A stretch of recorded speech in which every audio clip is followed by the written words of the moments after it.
And we also ensure high border security to prevent criminal gangs from other countries to come in Benin.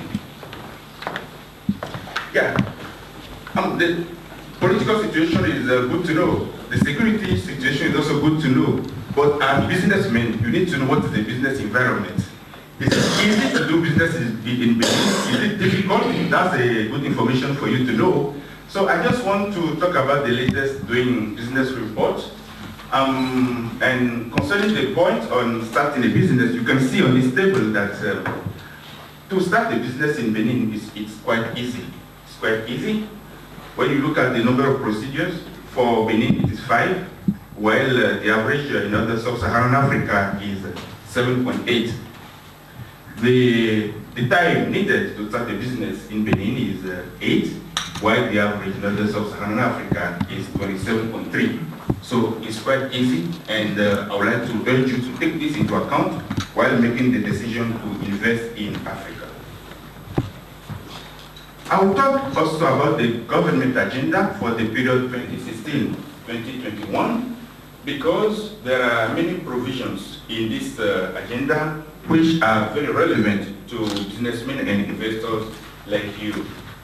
The investment plan of the government agenda aims to raise the investment rate from 18.8% of the GDP in 2016 to 34% on average for the 5 years to come, with a peak of 45% in 2019.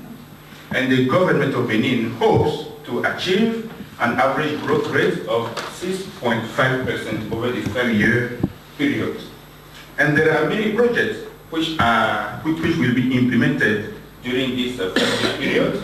We have 160 priority projects which are underway and which need to be boosted.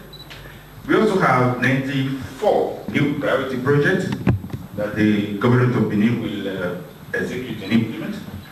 We also have 45 flagship projects during the president's tenure. So in total, we have 299 projects that the government of Benin will achieve during this 5-year period. And it's a lot of money to achieve all this. The total cost of the investment plan is more than 13 billion euro.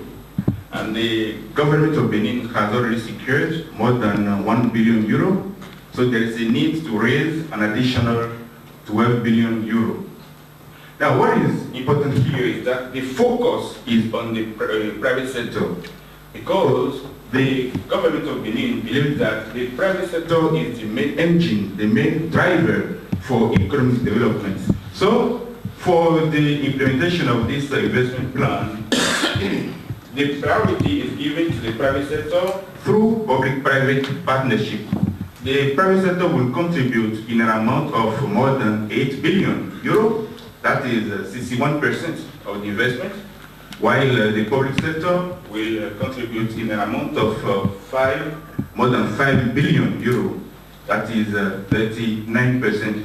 Therefore, if you are interested in entering into partnership with the government of Benin, it's very important for you to know some provisions of the Public-Private Partnership Act. This is a very recent law that has been enacted in Benin on the 11th of October of this year, and it set out the legal rules governing public-private partnership contracts. This law applies to many sorts of contracts, like build, operate, transfer, build and transfer, build, own and operate, build, lease and transfer, etc. And many government bodies are involved in the implementation of a public-private partnership contract. These include the Council of Ministers, which will approve all projects under PPP, supervisory and regulatory bodies, which will monitor bidding processes, the Public-Private Partnership Support Unit, which will help government bodies to identify projects likely to be implemented through public-private partnership, and special bidding committees, which will launch bids, open bids, and select the company which will implement the project. Where do we get the public-private partnership contract from? It is provided that it is provided in the law that every year we have a national catalog for public-private partnership projects. And there might also be some out-of-catalog projects from government bodies and unsolicited proposals. How are you awarded public-private partnership contracts? You can be awarded those contracts through invitation to tender, through direct agreement, and through unsolicited proposals. But you may also decide to invest in Benin on your own, or to get into partnership with a private company in Benin. In that case, you need to know some provisions of the investment law, investment codes in Benin, which provides for some incentives in order to attract businessmen in Benin. As you are investing in Benin, you should be aware that you are free to carry out your business, to choose your suppliers or sales providers, to manage your company. Your expatriate personnel and members of the families are also free to come to Benin, to stay in the country, to move around, and to leave the country. You are free to transfer capitals, profit, and duly computerized dividends.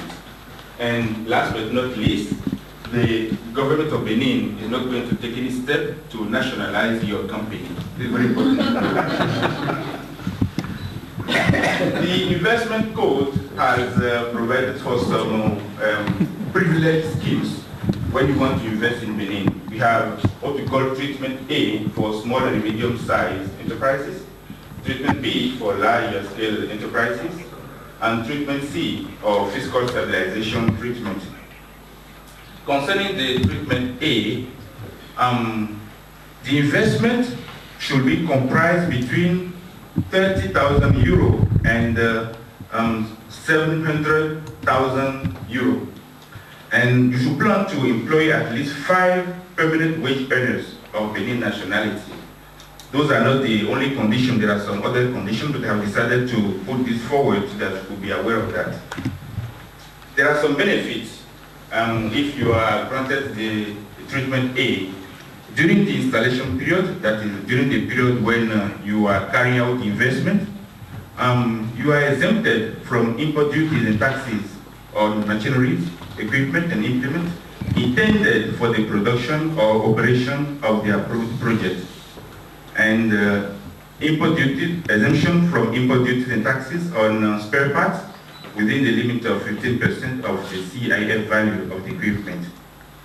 During the operation period, you are also exempted from some taxes like business profit taxes, export duties, and taxes applicable to products that are processed, manufactured, and exported by the enterprise. But this exemption depends on the area where you have established your business in Benin. As a matter of fact, the country is divided into 3 zones. We have Zone 1, which includes Cotonou and its neighborhood. If your company or your investment is established in that Zone 1, you can be exempted for 5 years. If your company, your investment is located in Zone 2, Porto Novo, Parakou, Abomey, and Boycon, you are exempted for 7 years. And if your business is established elsewhere in the country, you are exempted for 9 years. Regarding treatment B, this one concerns large investment in an amount between 700,000 euro to less than 4.5 million euro. And you should plan to employ at least 20 permanent job earners, wage earners of Benin nationality. The benefits are quite the same, but the larger investment, the bigger the benefit that we enjoy during the installation and the operation period. Regarding treatment C, or fiscal stabilization treatment, this one is intended to encourage very large enterprises which want to invest in an amount of more than 4.5 million euro in Benin. And when you are granted this benefit, this treatment, you are exempted from duties and taxes, just like for treatment A and B. But more important, During the lifespan of the investment or the project, the method of calculation of your business profit tax is quite flexible, so you don't feel any burden, any tax burden, while you are operating in Benin. Just want to give you an example that some other companies, other investors are rushing to Benin because of the opportunities down there. Just recently, on the 26th of October 2016, the Council of Ministers adopted a draft decree approving a company called Tongakosa for the C scheme of the Investment Act, which means that other people are going to Benin. So you also need to go to Benin because of the opportunities available there. Tongakosa will produce fruit juice in cans and in bottles at the industrial zone in Séminaire, OG.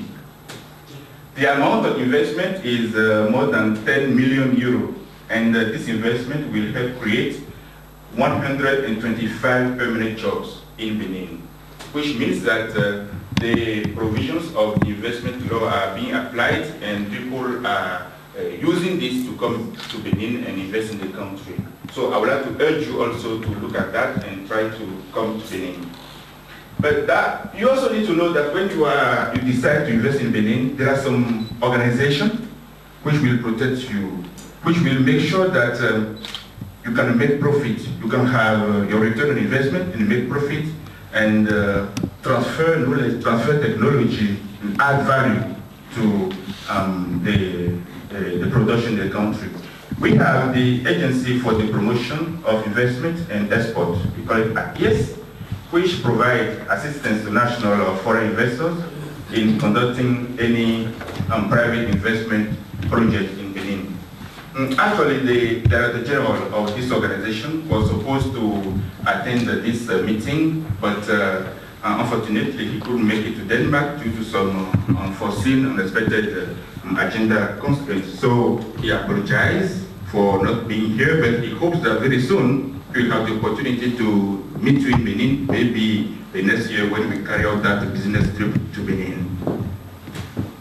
We also have the National Council of Employers, which is composed of the leadership of private companies in Benin.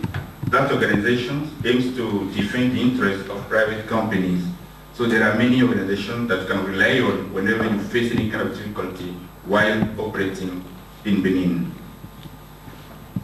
Let me also talk about the Chamber of Commerce and Industry of Benin, which works to provide assistance and counseling to investors willing to invest in Benin and those who are already in the country.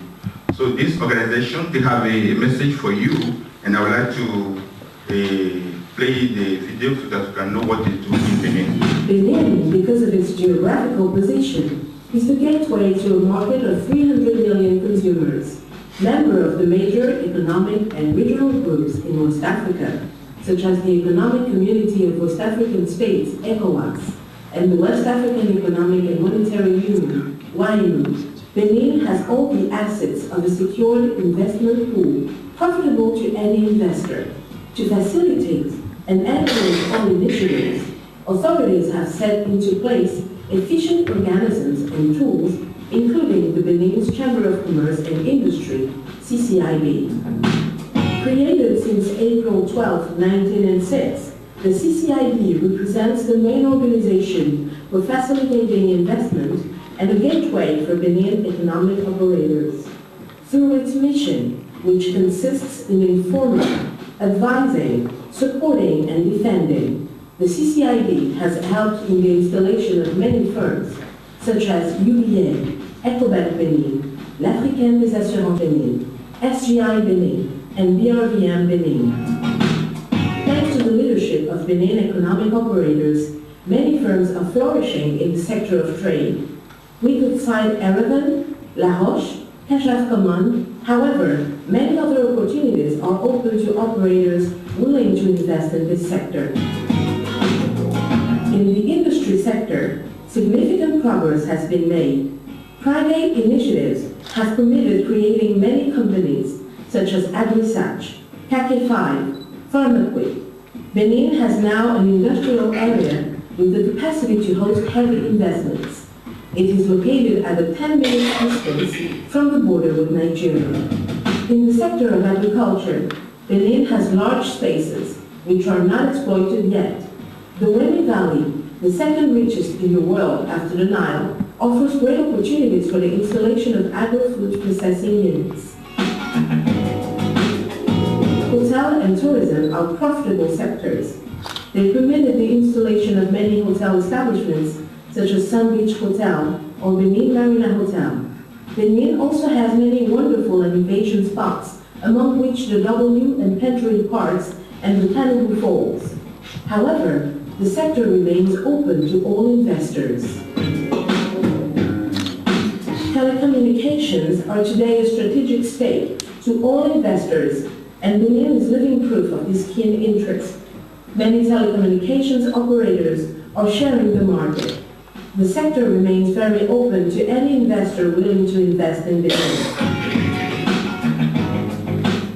Energy and mines represent a very promising sector where numerous possibilities are to be explored. Important mining resources are contained in Benin soil and are waiting for investors, as well as sectors like solar energy, hydroelectricity, and bioenergy. Major initiatives are open thanks to the new vision of CCIB's leaders. Transports and infrastructures are a major asset to Benin in view of valuing its economy. Thanks to a road network of thousands of kilometers and thousands more under construction, Benin can pride itself on having a transport chain which is profitable to investors. Many national and international firms are being active on the market. Among them, Adeoti Efis, Colas, Sogea Sato. Other advantages are existing. For instance, the deep water port of